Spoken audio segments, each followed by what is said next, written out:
अस्सलाम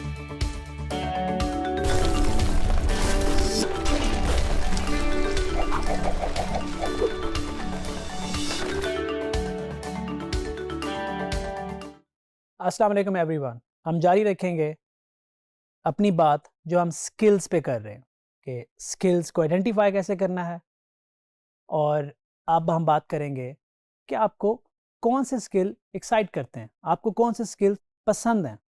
वैसे आइडियली ये बात मुझे नहीं करनी चाहिए कि आपको कौन से स्किल पसंद है। You are the one to decide कि आपको कौन से स्किल पसंद है। मैं सिर्फ आपको एक तरीका बताऊंगा कि ये डिसाइड कैसे करना है। मैं डिसाइड नहीं कर रहा कि आपको कौन से स्किल पसंद है, मैं ये बता रहा हूं कि जब अपनी पसंद नापसंद को देखना है तो उस वक्त किन फैक्टर को कंसीडर करना जरूरी है। अदरवाइज अगर आप प्योरली पसंद पे जाएंगे और रॉन्ग चॉइस कर बैठे तो उसके नुकसान भी मैं आपको बताऊंगा।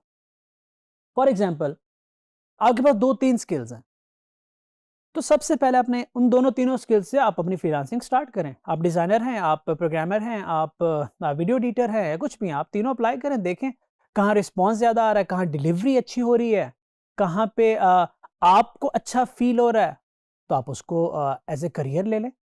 लेकिन एक बात जो मैं यहाँ पे आपका ध्यान लेके जाऊंगा एक पॉइंट पे, वो ये है, वो बहुत इंपॉर्टेंट है। जब आप इनिशियली डिसाइड कर रहे होते हैं तो स्किल्स की नेचर जरूर समझें कि वो उनकी आउटपुट किस हिसाब से आएगी। फॉर एग्जाम्पल, आउटपुट का भी मतलब बताता जाऊंगा कि आपको लगा ट्रेंडिंग एनालिसिस करने के बाद, डिमांडिंग स्किल्स को देखने के बाद, यार 3D में बहुत पैसे हैं,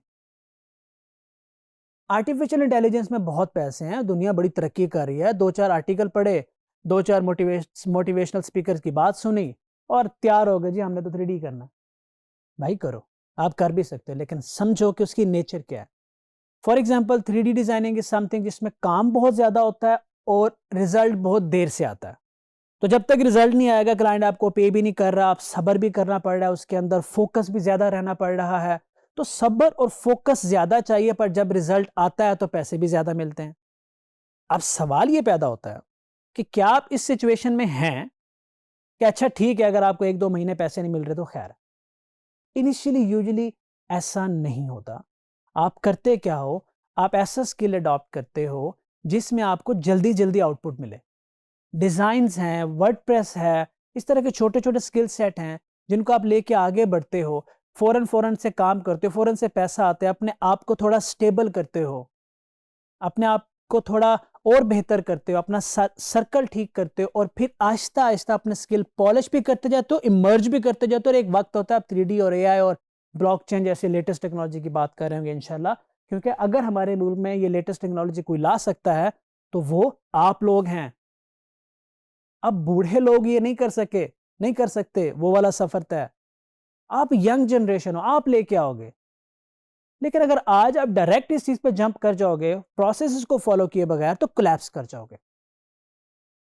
तो स्किल्स की नेचर को अंडरस्टैंड करना बहुत जरूरी है इससे पहले कि आप फ्रस्ट्रेट हो। देखें, मैं आपको अपनी एग्जांपल देता हूं। अगेन, स्किल सीखने के लिए क्या चाहिए होता है? मेनली फोकस, सुकून, तवज्जो। अगर आपको फिक्र है कि शाम को घर में खाना कैसे पकेगा, अपनी या भाई बहन के स्कूल की फीस कैसे देनी है, इस तरह की 10,000 टेंशन आपके दिमाग पे सवार हैं, तो आप मुझे बताएं क्रिएटिविटी कहां से आएगी, फोकस कहां से आएगा, तवज्जो कैसे दे पाएंगे? हुआ मेरे साथ। तो मैंने क्या किया, मैंने computer operator as a typist job start की। सबसे पहले अपनी वर्चुअल यूनिवर्सिटी की फीस निकाली कि मैंने इस यूनिवर्सिटी में 3,000 महीना तो देना। उस वक्त 3500 3,000 महीना फीस थी। 3,000 मेरी सैलरी थी और 3500 फीस थी। मैनेज कर पाता था। लेकिन उस दौरान मुझे एक इन्वायरमेंट मिला, अच्छा अब मैं ये वाली परेशानी हल हो गई है, अब मैं छोटे छोटे स्किल सीखता हूँ। वहां से सफर का आगाज हुआ। लेकिन अगर आप जंप करेंगे तो उन परेशानियों के साथ अपनी सिचुएशन को देखे बगैर जंप करेंगे तो आप नहीं सर्वाइव कर पाएंगे। अपनी सिचुएशन को देखें, अपनी बेस को देखें, अपने ग्राउंड को देखें, उसके बाद आप डिसाइड करें, फिर मेंटोर के पास जाके फायदा और नुकसान पूछें। आज आप मुझसे पूछेंगे कि इरफान भाई बताएं हमने क्या करना है, और मैं आपसे कहूंगा जाओ ब्लॉकचेन कर लो। मुझे ये तो नहीं परवाह कि यार आप अगले महीने के पैसे आपके घर कहाँ से आएंगे, क्योंकि मुझे तो नहीं पता। इसलिए मेंटर से ये नहीं पूछना कि मैंने क्या करना है, मेंटर से ये पूछना है इन चीज़ों में से बताएं, फ़ायदा और नुकसान चीज़ों का मुझे बताएं, मुझे नॉलेज दें, उसमें मैं डिसाइड करूँगा मुझे क्या करना है। और बट अगेन कीजिएगा वो जो आपको यहाँ से पसंद हो, जिसमें आपका दिल लगे। अगर आप ऐसा कुछ कर रहे हैं तो बहुत लंबे अरसे तक कर पाएंगे। पर अगर कुछ ऐसा है जो आपको पसंद नहीं है पर आपको लगता है कि आप कर सकते हो, आपके लिए फ़ायदेमंद है, तो आप वो भी करें, क्योंकि मैं एक एग्जांपल आपके सामने खड़ा हूँ। अगर दिल नहीं लगा तो आप दिल लगा भी सकते हो उस काम के अंदर। अल्लाह ने आपको सलाहियत दी है। कौन सी? Power of adjustment. Thank you.